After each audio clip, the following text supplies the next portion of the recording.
የህይወታችሁን 60 70 80 በመቶ የሚሆነውን ስኬታማ እንድትሆኑ የሚያደርጓችሁ እነዚህን ከተገበራችሁ ነው። እነዚህን ስነ ስርዓት ከተላበሳችሁ ነው። እንደዚሁ እየወደቃችሁ ደግሞ እንድትኖሩ የሚያደርጉት እነዚህን ባለመላበስ ነው። no one can do your push up ማንንም ያንተን push up አይሰራልህ። ቢሰሩልህም የነሱ ደረት ነው እንጂ የሚሰፋው ያንተ አይደለም። ፈጣሪ የሚወደው ነገር ምንድነው? ህልሜ ምንድነው? ለህልሜና ፈጣሪ ለሚወደው ነገር ምን ማድረግ አለብኝ? ግቤ ምንድነው? ለዛ ምን ዲሲፕሊን ውስጥ መግባት አለብኝ? አለቀ። የአብዛኛው ሰው ችግር ጥያቄው ሾርት ከት ነው።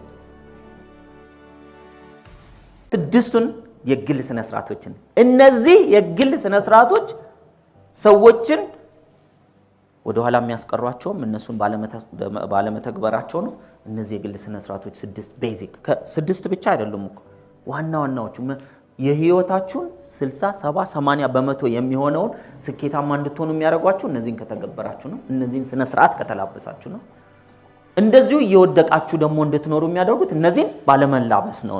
ስለዚህ ምን እንደምንሰራ እናያለን። የመጀመሪያው ታይም ማኔጅመንት። ብዙ ሰው ኮምፕሌኑ ምንድነው? ጊዜን በአግባቡ አልጠቀምም። አንደኛ ከሚገባው በላይ እንተኛለን። ሁለተኛ ጊዜያችንን በኮንስትራክቲቭ ነገር ሳይሆን በምን እናጠፋለን? በዲስትራክሽን ነገር ላይ እናጠፋለን። ይሄ ነው ትልቁ ችግር። ታይም ኢዝ ጎልድ፣ ታይም ኢዝ ላይፍ። ጊዜ ወርቅ ነው። ጊዜ ምንድነው? ህይወት ነው።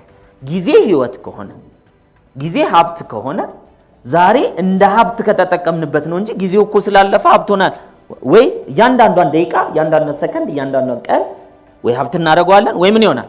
እዳ ይሆናል አይደል? ለምሳሌ ዛሬ ላይ ማንበብ እሷ ማንበቡ ስትገባ ረባክሽ እኛ እንደ ጓደኞች እየደወልን አይ አልሰማም ማለችን እኛ እየተዝናናን እየበላን እየጠጣን ፊልም እያየን ቆየን።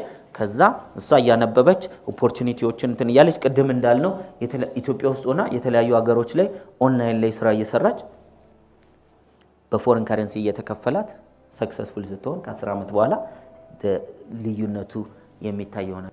ስለዚህ ዛሬን አይደለም ማየት ያለባችሁ። የጊዜ አጠቃቀም መቀየር አለበት ነው። እሺ የጊዜ አጠቃቀም ወዴት እንቀይረው ሲባል አንደኛ ለህይወታችሁ የምታስቀምጡት ግብ አለ አይደል?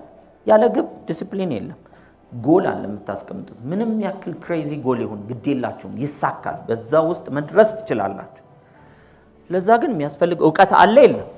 ጊዜን ለምን መጠቀም? ዕውቀት ጀነሬት ለማድረግ። የጊዜ አጠቃቀማችን የሚሆነው ለምንድነው? ለግባችን ምን ማድረግ አለብን? ምን ያስፈልገኛል? አለማወቅ አለ፣ ለማወቅ ዲግ አድርጉ። ሁለተኛው ትጉ ሰራተኛ። ሃርድ ወርክ በምንም ነገር ሪፕሌስ አይደረግም። ጠንካራ ሰራተኛ ነው። ክርስቲያኖ ሮናልዶ ደግሞ የባሰበት ማለት ሰው ኳስ ተጫውቶ መጥቶ ወደ ቤት አንዱ ጓደኛው አብረን እንሄዳለውና ቤት ልክ እንደገባን አለ ኳስ ወረወረልኝ ሳሎን። አቤት ስለው ትንሽ እናንጠባጥብ አላለኝም ማለት ሁለተኛ አንተ ቤት አልመጣም ብዬ ተመለስኩ። እዛ አንጠባጠብኩ እኮ አይነት አሁን በላን አይነት ነገር ማለት የማይሰለቸው። እንደሱ መሆን ይቻላል አይቻልም? ይቻላል እኮ። ለምን እየሰለቻችሁም እዛ ላይ ደስታችሁ ማድረግ የምታፈልጉትን እስክታገኙ ድረስ የሚያስፈልገውን ስራ እየወደዱ መስራት መለማመድ ነው። ያማረሩ መስራት ዋጋ የለውም። ለምን? ማማረሩ ያስቆማችኋል። ክርስቲያኑ በመሐከል ሬዲዮ ሾው ላቀርብ እንዴ ብሎ ያሰበ ይመስላችኋል? ማሰቢያ ጊዜ ይታለው ሳሎን እንኳን ገብቶ ማን ላንጠባጠብ የሚል እሱ ምንም ውስጥ ሽንት ቤትም ሳንጠባጠብ ይቀራል። ለምን? አሁን እንደዛ እኮ ተሰርቶ አይደለም፣ እንደዛ ወስኖ ነው። ዲሲፕሊን ውሳኔ ነው። የታለ እንደዚህ ሳሎንም ስትገቡ መኝታ ቤትም ስትገቡ ሰው ስታገኙ ሰው ስታጡ ስትጸልዩ ስትበሉ ስትጠጡ ያልተዋችሁ ታሳቢ የታለ? በእውነት እንደው እንዲህ ይሳካልን እንኳን ብለን ኮምፕሌን ለማድረግ የታለ? እንደዚህ ወጥር ያስኩትን ነገር ምን አረክልኝ ለማለት የታለ? የጸና ነው። በምንድን ነው የሚጸና? አንድ በሐሳብ፣ ሁለት በቃል፣ ሶስት በስሜት፣ አራት በተግባር። እነዚህን አራት ነገሮች መያዝ አለብን። ሃርድ ወርክ ይተካል አይተካም? በሌላ ነገር ይቻላል? እሱ ጠንካራ እንዲሆን ሌላ ሰው ፑሽ አፕ ሊያሰራ ይችላል? አይችልም። ኦፕራ ዊንፍሪ እሷ ፌመስ እንድትሆን ሌላ ሰው እስኪ ከኔ የተሻለ ፊት ያላት፣ ከኔ የተሻለ ድምጽ ያላት፣ ከኔ የተሻለ ማውራት የምትችል መቀለድ የምትችል ብላ አራት ሰው ቀጥራ ኦፕራ ዊንፍሪ ሾው ብላ እነሱን ብትቀጥራቸው ከጥቂት ጊዜ በኋላ ማን ሾው ያቀርባሉ? እነሱ ኦፕራ ዊንፍሪ የሚለው ይቀጥላል ወይስ በስማቸው ሌላ ያዘጋጃሉ? የሷን ልፋት የሷን ፑሽ አፕ ራሷ መስራት አለባት። እቺን አባባል ያዟት። no one can do your push up ማንንም ያንተን ፑሽ አፕ አይሰራልህ። ቢሰሩልህም የነሱ ደረት ነው እንጂ የሚሰፋው ያንተ አይደለም። ስለዚህ ራሳችን መስራት ያለብን ስራ አለ። ቀን ለሊት ከእንቅልፋችን ገፍተን ከምግብ ሰዓታችን ገፍተን ከመዝናኛ ሰዓታችን ገፍተን የምንሰራው ስራ ያስፈልጋል። ሃርድ ወርክ። የሚቀጥለው ጽናት persistence። የአብዛኛው ሰው ችግር ጥያቄው ሾርት ከት ነው። እንጠይቃለን በጸሎትም የምንጠይቀው ለአጭር ጊዜ ነው። እኔ ምን እንትን ስጠኝ እንደው እንትናችን እንኳን ስነ ስርዓት የለው ማጠያየቃችን ስጠኝ ወይ ስጠኝ አይነትን ቁጣም ያለው ሊሆን ይችላል። ደግሞ ተስፋ በመቁረጥ እንደው ከቻልክም ይላል። አይችልም የሚል ጥርጣሬ ያለው ማለት ነው። ከዛ ሰው ጠይቆ እንኳን አይቆይም። ካፌ ገብተን ማኪያቶ አምጣልኝ ተብሎ እስኪመጣ መቆየት አስፈላጊ አይደል? ማኪያቶ አምጡልኝ ብለን ገና ዞር ብሎ ይሄድ የት አለ ሌላ መጣ እኮ እየሄድኩ ነው። ምንድነው እስካሁን የምትቆዩት? ወይ ከቤት ደውለህ ዘዛ። ደግሞ እንደሱ የሚባል ህይወት የለም አይደል? ቴካዌም ብታዙ እንኳን ወር ደግሞ ከቤት ሆናችሁ ኦርደር ቢሆን እኮ እስኪመጣ ድረስ መቆየት አለ። አንዳንድ ሰው በቃ አዞ ይተዋል። ትቻለሁ እንደውም ይላል። በቃ ይመጣልህማ ማኪያቶ ቀረባችሁ ደንበኛ ነው። እስቲ በህይወታችሁ ጎሎቻችሁ ባይሳኩ ማንም ይቀርበታል ከኛ ውጪ። ስለዚህ ማጽናት በዛው ጋር በጠየቅ ነው። አንደኛ አጣርተን እንጠይቅ። ይሄ ሰሞንኛ ስሜታችንን አንጠይቅ። ከልባችን ውስጥ ያለው መሆንና በቃ እሱ እንደጠየቀው። ከዛ ዲሲፕሊንድ መሆን በዛ ውስጥ ዲሲፕሊንድ በስራ ላይ ትረስት ሚ አንድ ነገር ስሙኝ በደንብ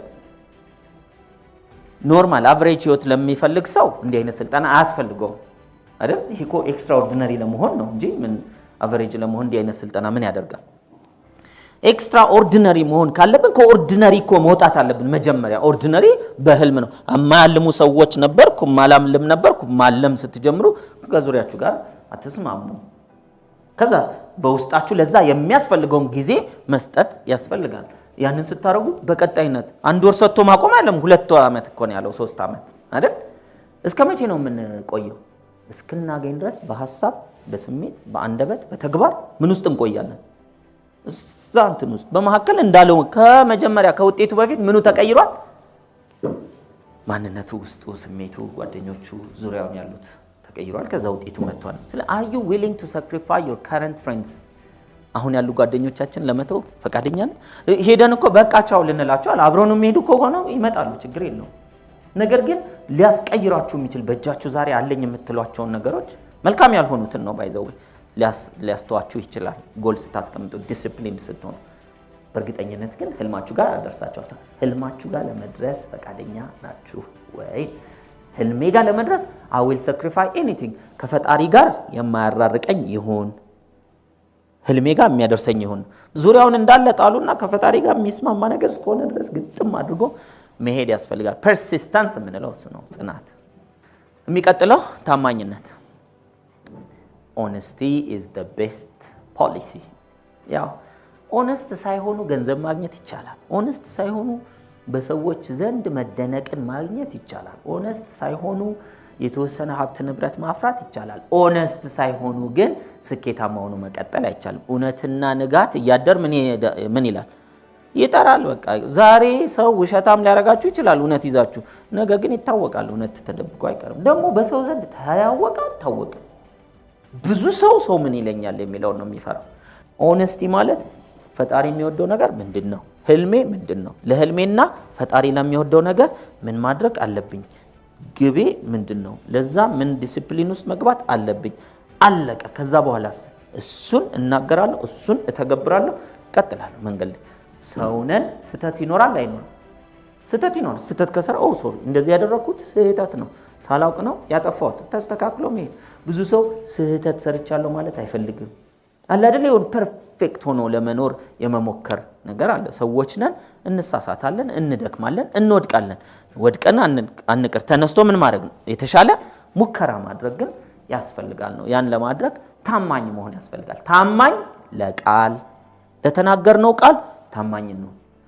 ከመታመን ጎድለን ራሳችንን ስናገኘው በፍጥነት ምን እናር ይቅርታ እንጠይቅ እንጎድላለን አይዟችሁ ላይክ በዚህ ምድር ላይ እንደው አጥፍቶ የማያውቅ ሰው ከተገኘ እሱ መልአክ ነው ሰው እስከሆነን ድረስ ጥፋት ይኖራል እኛ ማድረግ ያለብን አስቀድመን በአላማ አለማጥፋት አይደል በአላማ እናጥፋት ተነስተን እሷን እንዴት አድርጌ ልበድላት ብሎ መነሳት ይሄ በአላማው ጭምር ጥፋት ነው አይደል አላማዬ ጥፋት እንዳይሆን መጠንቀቅ ከዛ ተግባሬ ጥፋት እንዳይሆን መጠንቀቅ ከዛ ቃሎቼ ጥፋት እንዳይሆን መጠንቀቅ ከዛም ስሜት በቃል ባይወጣም በውስጣችን ሊኖር ይችላል አይደል የንዴት ስሜት በሱ ላይ ተናድጄ በቃል ባላወጣው ማፈኛው ይሄ ስሜት መጥፋት ግን አለበት ስለዚህ በእነዚህ እንዳላጠፋ ፕላን አደርጋለሁ ከዛ በመንገድ ላይ ሄጄ ባጠፋ ደግሞ ይቅርታ ማለት ነው በጣም ይቅርታ በቃ አጥፍቻለሁ ማብራሪያ ማያስፈልገው ታማኝነት የምንለው ይሄ ነው ሌላው ኃላፊነት መሸከም አቤት ይሄ እንዴት እንደሚያሳድግ